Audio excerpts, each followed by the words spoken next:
Hello friends and all net aspirants, welcome again in biology classes.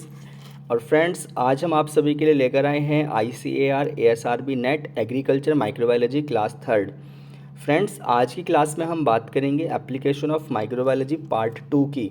इससे पहले हमने class 2 में पार्ट 1 को कराया था और उससे पहले क्लास फर्स्ट में हमने हिस्ट्री ऑफ माइक्रोबायोलॉजी को कंप्लीट किया था। तो अगर आपने हमारी क्लास फर्स्ट और क्लास 2 नहीं देखा है तो हमने लिंक डिस्क्रिप्शन बॉक्स में दिया है, आप वहां से क्लास फर्स्ट और क्लास 2 को देख सकते हैं। ओके।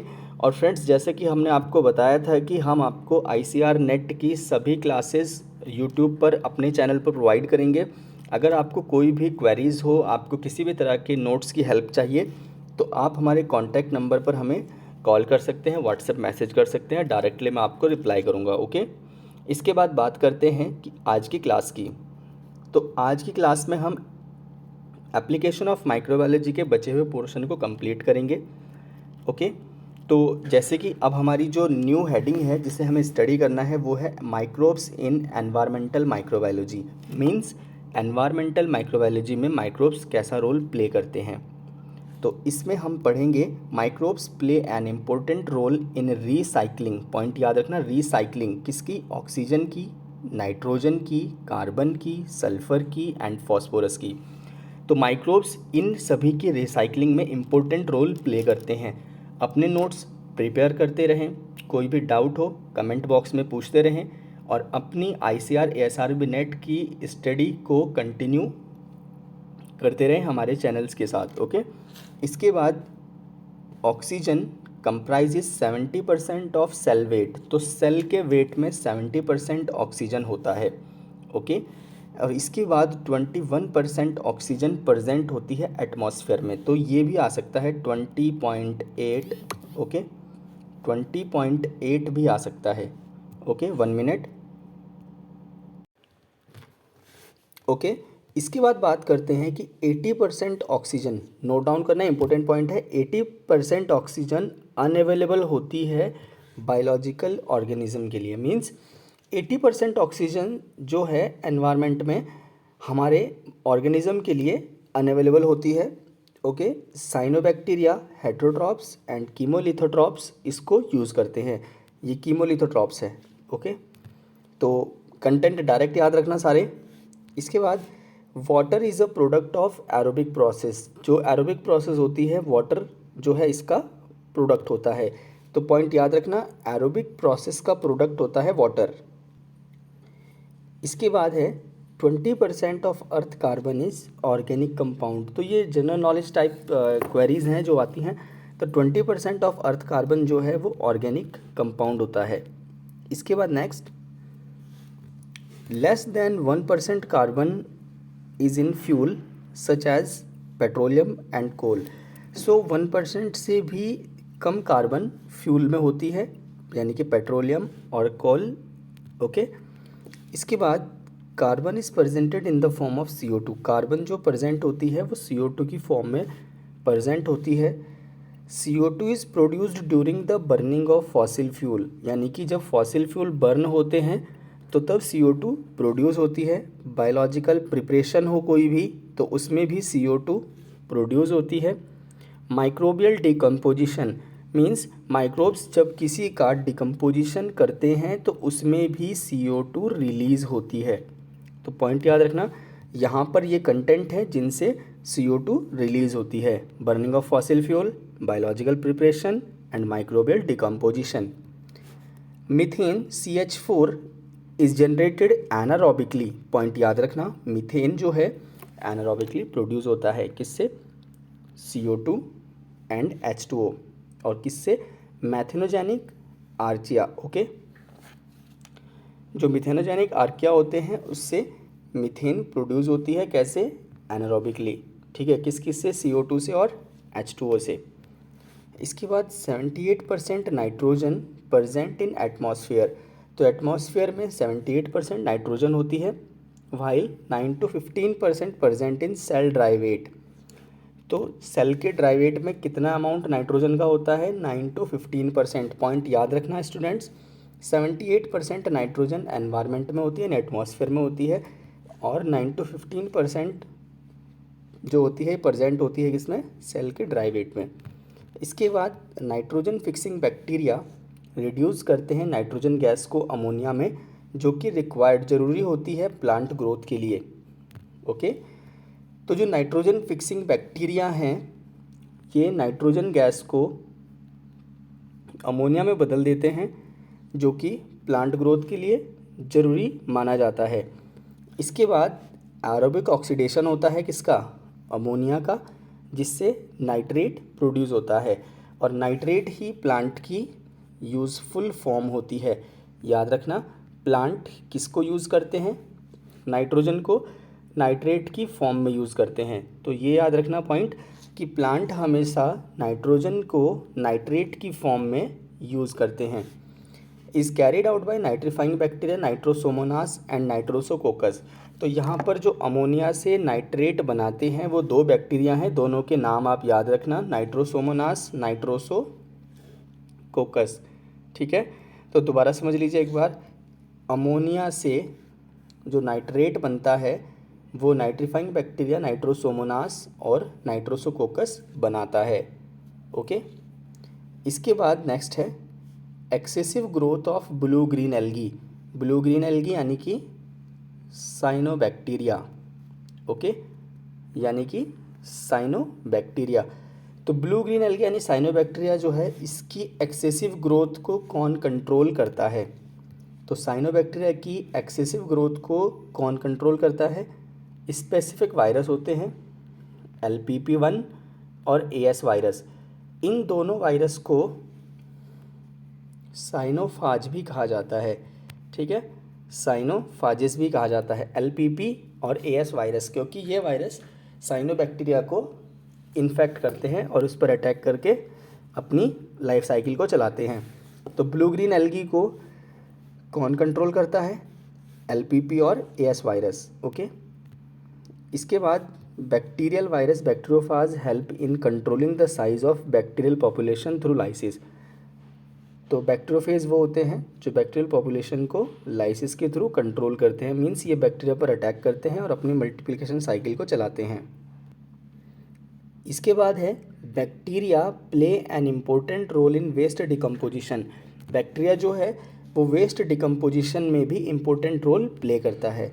इसके बाद आती है बात मेडिकल माइक्रोबायोलॉजी की, जिसमें हम वैक्सीन को पढ़ेंगे। वैक्सीन क्या होता है, तो वैक्सीन क्या होती है, इट कंटेन एट्यूनेटेड और किल्ड माइक्रोब्स, यानी कि इसके अंदर एट्यूनेटेड और किल्ड माइक्रोब्स रखे रहते हैं, मींस इनएक्टिव माइक्रोब्स जो बॉडी में क्या करते हैं, एक तरह से इंटरफेरॉन्स या एंटीबॉडी डेवलप करते हैं। ओके, इसके बाद नेक्स्ट आता है वैक्सीनेशन क्या होता है। वैक्सीनेशन रिड्यूस करता है, किसको रिड्यूस करता है, incidence of several epidemic disease. तो बहुत सारी एपिडेमिक डिजीज़ होती हैं जिनके इंसिडेंस को रिड्यूस कर देती है कौन, वैक्सीनेशन।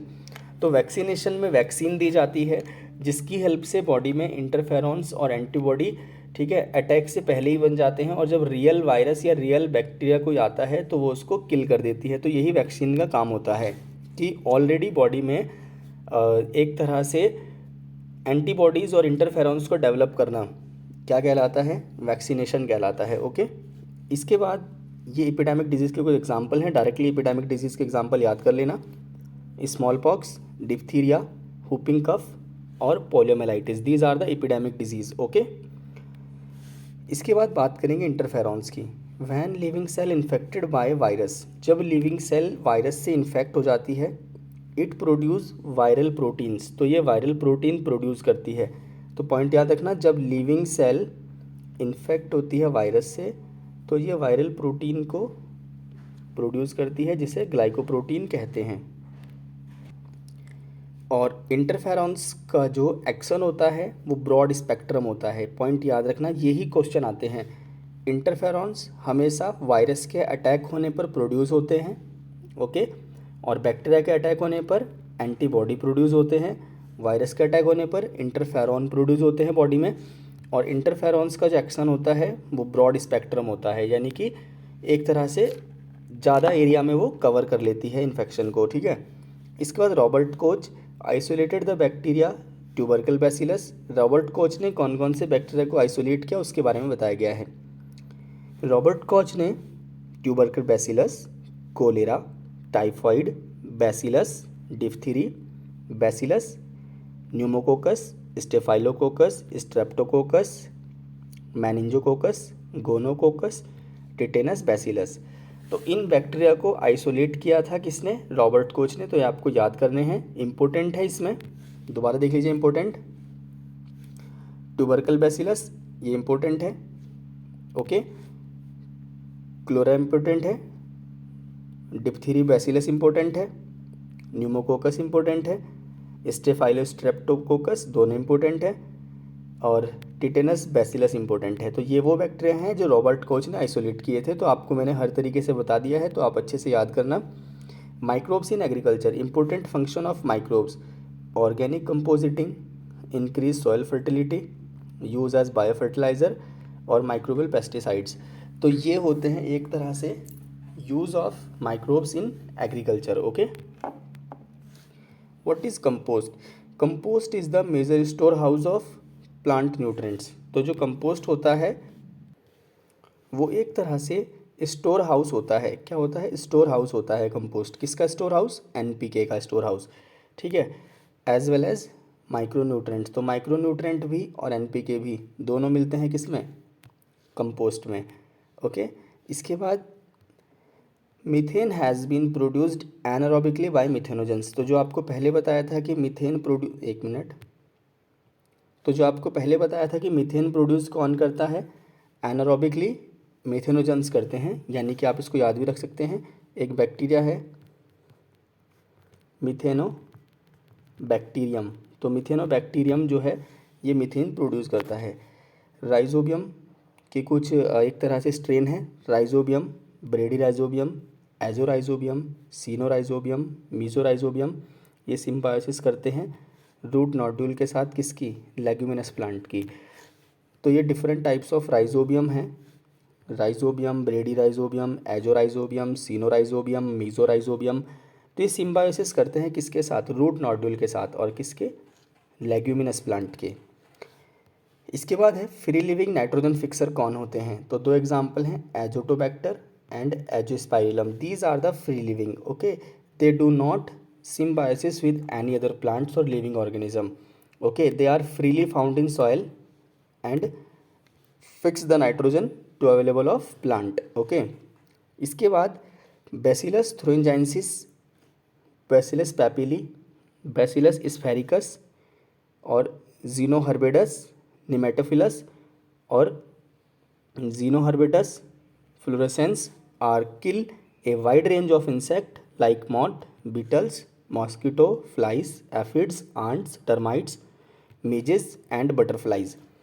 तो यहाँ पर आपको ये पॉइंट याद करना है। देखो, बैसिलस थुरिंजाइंसिस, बैसिलस पैपिली, बैसिलस स्फेरिकस, और इसके बाद नेक्स्ट जीनोहर्बिडस निमेटोफिलस और जीनोहर्बिडस फ्लोरेसेंस। तो ये वो बैक्टीरिया हैं जिनका यूज़ किसके लिए किया जाता है? इंसेक्ट को किल करने के लिए। कौन से इंसेक्ट को किल करने के लिए? मॉथ को, बीटल को, mosquito, flies, aphids, ants, termites, midges और बटरफ्लाइज। तो इनको किल करने के लिए हमें यहाँ पर बैक्टीरिया यूज़ करने पड़ते हैं as a bio controlling agent, okay. इसके बाद स्यूडोमोनास एंड स्यूडोमोनास सिपेसिया, ठीक है।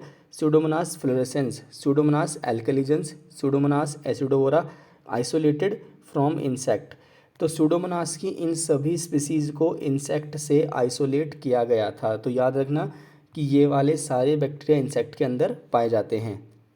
इसके बाद माइक्रोबियल इंसेक्टिसाइड्स हैं, मेटाराइजियम एनिसोपिली, ओके, ब्यूवेरिया बेसियाना, आगे टैकिलोमाइसीज, फ्यूमोस्पोर्सियस और वर्टिसिलियम लेकानी। तो ये हैं वो बैक्टीरिया जिनका यूज़ हम माइक्रोबियल इंसेक्टिसाइड की फॉर्म में करते हैं। तो दोबारा देख लीजिए, Metarhizium anisopliae, Beauveria bassiana, Paecilomyces, fumosoroseus, Verticillium lecanii. तो ये होते हैं माइक्रोबियल इंसेक्टिसाइड के एग्जाम्पल। तो याद करना और लिख भी लेना। इसके बाद है next NPV virus, cytoplasmic polyhedrosis virus, और आगे ग्रेनुलोसिस वायरस जीवी एंड एंटोमोपॉक्स वायरस ईपीवी। ये यूज्ड होते हैं कंट्रोल करने के लिए इंसेक्ट को, स्पेशली किसको, सॉफ्लाइस को एंड लेपिडोप्टेरा को। तो ये हैं वो वायरस जो सॉफ्लाइस और लेपिडोप्टेरा को कंट्रोल करते हैं। Some fungi disease can be checked by using various bacteria. कुछ फंजाई डिजीज़ को बैक्टीरिया के थ्रू चेक किया जाता है, जैसे कि Pseudomonas cepacia, Pseudomonas fluorescens, okay. और एक फंजाई है जिसको कहते हैं ग्लियोक्लेडियम वीरेंस और ट्राइकोडर्मा हर्जेनियम। तो यहाँ पर 2 बैक्टीरिया हैं और 2 fungi, Pseudomonas cepacia, Pseudomonas fluorescence, और साथ ही साथ ग्लाइकोलेडियम वीरेंस और ट्राइकोडर्मा हर्जेनियम। तो इनके थ्रू हम किसी भी फंजाई डिजीज़ का पता लगा सकते हैं, ओके। इसके बाद माइक्रोब्स इन बायोटेररिज्म, यानी कि एक तरह से जैव आतंकवाद जिसे कहते हैं, यानी कि एक तरह से ट्रेजेडी कौन कर सकते हैं, ज़्यादा नुकसान कौन कर सकते हैं। तो जो बैसिलस एंथेरेकिस बैक्टीरिया है, ये एंथ्रेक्स टॉक्सिन प्रोड्यूस करता है हमारी बॉडी के अंदर, जो किल कर देता है इम्यून सिस्टम की सेल को। तो समझना इतना है, ये भी ध्यान मत रखना बैसिलस माइक्रोब्स इन बायोटेररिज्म क्या होता है, आपको ऐसे याद रखना है। बैसिलस एंथेरेकिस एंथ्रेक्स टॉक्सिन प्रोड्यूस करता है, जो क्या करता है, इम्यून सिस्टम की सेल को किल कर देता है। ऐसे पॉइंट याद करने हैं कि anthrax toxin produce by Bacillus anthracis and it act on cell for immune system. This toxin cause skin anthrax, intestinal anthrax, inhalation anthrax. So this toxin cause different types of anthrax in human body, okay. Next, Yersinia pestis transmitted by infected rat fly, okay. तो infected rat flea के through क्या है, जो Yersinia pestis है ये transmit करता है किसको, प्लेग को। तो इसके बाद जो आपको डायरेक्ट याद करना है, plague disease caused by Yersinia pestis, this is a bacteria, okay, caused by Yersinia pestis, this is a bacteria. Yersinia pestis एक ग्राम नेगेटिव कोकोबैसिलस, कोकोबैसिलस का मतलब गोल और रॉड शेप का, ठीक है। Appears like bipolar safety pin, तो ये सेफ्टी पिन होती है ना ऐसी बाइपोलर, तो ऐसे आकार का होता है कौन, Yersinia pestis बैक्टीरिया। इसके बाद produce both endotoxin and exotoxin. तो याद रखना, एंडोटॉक्सिन एक्सोटॉक्सिन प्रोड्यूस करने वाला जो बैक्टीरिया है वो है Yersinia pestis। इसके बाद नेक्स्ट है transmission mode of different micro organism. तो ट्रांसमिशन मोड में एक तरफ मैंने मेंशन किया है मोड ऑफ ट्रांसमिशन, एक तरफ मेंशन किया है माइक्रो ऑर्गेनिज्म। तो एयर ड्रॉपलेट्स एंड डस्ट, तो इसके थ्रू कौन सी डिजीज ट्रांसमिट होती है, स्मॉल पॉक्स होती है, प्लेग होती है, क्लॉस्ट्रीडियम के थ्रू फैलने वाली डिजीज से होती है, लेगियोनेला से होने वाली डिजीज़ होती है, बैसिलस से होती है, इन्फ्लुएंजा और कॉक्सिएला ब्रुनेटी।